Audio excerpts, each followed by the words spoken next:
So guys, ito pala si Lokong Angler. Ang nagsasabi na Antoy 25 hindi tayo mapigilang yumaman. What? Lahat tayo may karapatan yumaman. Yayaman at yayaman tayo guys.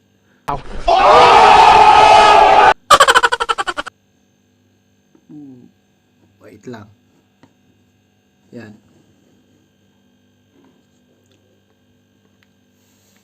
Guys, ito pala yung continuity ng sales sales associate work related. So, yun nga. Pag nasa floor tayo, wag natin kalimutan apply natin palagi yung GSIS.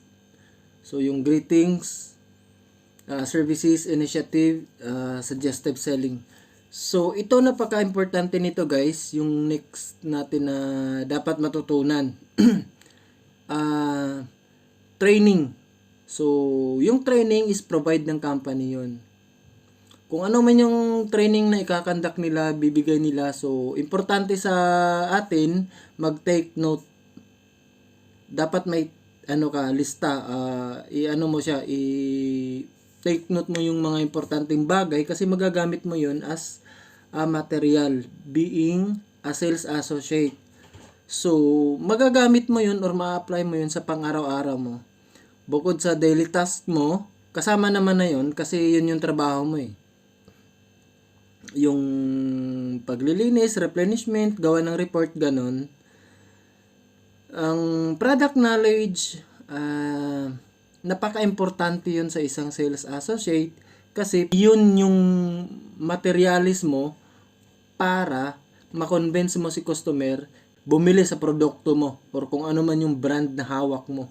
Ang training kasi provide ng company. Ang product knowledge po ay napaka-importante para sa isang sales associate. Alamin mo yung features and benefits sa produkto mo. So, features meaning kung anong model or anong materials, durability,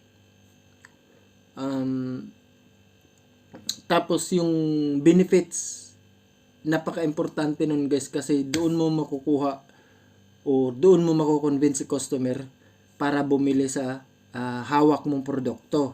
Kung ano man yung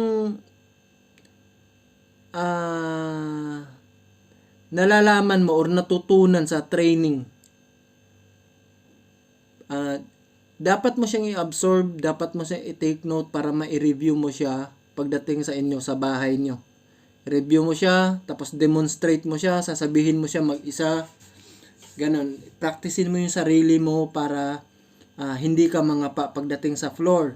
So ngayon, para mas mapaganda pa yung kaalam mo, para mas lalawak pa yung kaalam mo sa hawak mong produkto, ang maipayo ko lang, mag-research kayo after ng training, may take note ka, may review mo, pag-review mo, yung take note mo or yung produkto mo, i-search mo.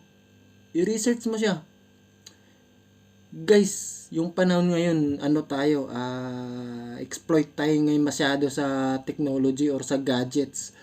Everywhere, meron tayong dala-dalang cellphone, kung may data ka man or may wifi, pwede ka mag-search. Tapos pag-aralan mo yung produkto mong hawak at doon mo mamumulch yung kaalam mo guys. At time to time, magkakaroon ka ng technical skills. Pag pulido yung kaalam mo sa isang produkto at na i-demonstrate mo siya ng maayos sa customer, tapos napaniwala mo si customer at napabili mo si customer. Ang makagandahan doon, magiging loyal pa na customer yun at magrarant pa yun.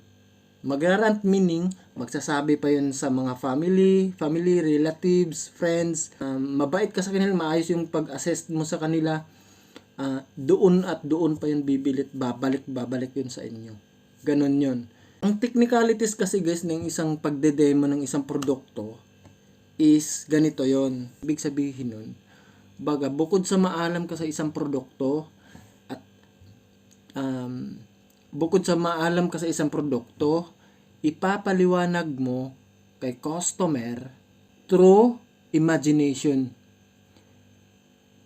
Tandaan mo through imagination. Ipapaliwanag mo kay customer ay yung isang bagay or yung isang produkto sa pamamagitan ng imahinasyon. Ipapaliwanag mo siya sa pamamagitan ng imahinasyon na parang picture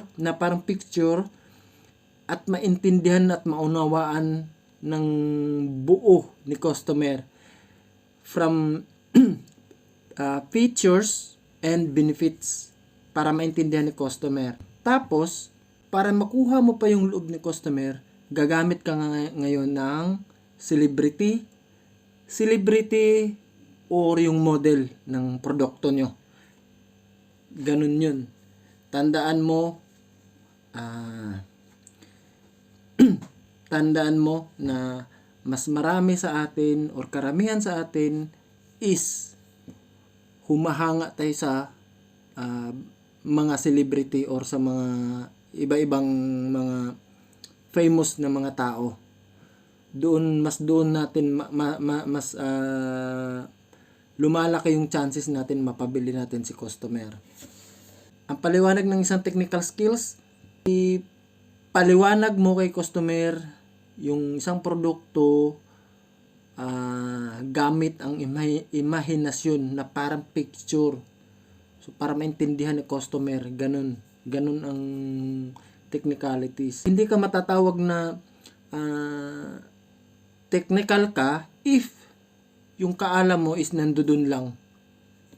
Baga, nag-i-stay lang doon. Hindi mo siya minold na pinulido yung kaalam mo.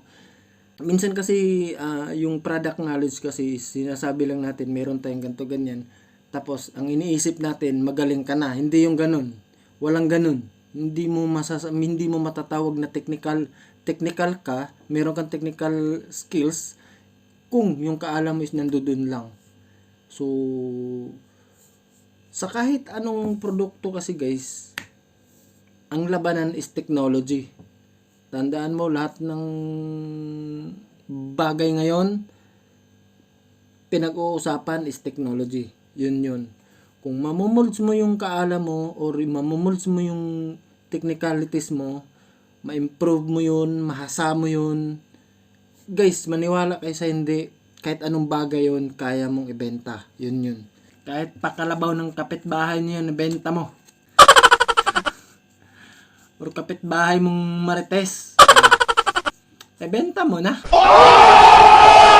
Kahit anong bagay kaya mong ibenta pag makuha mo yung product knowledge. Tapos technicalities pag magbo-broad na yung kaalam mo at magiging pulido. So sa video na to guys, yun lamang yung mai-share natin. At laging tandaan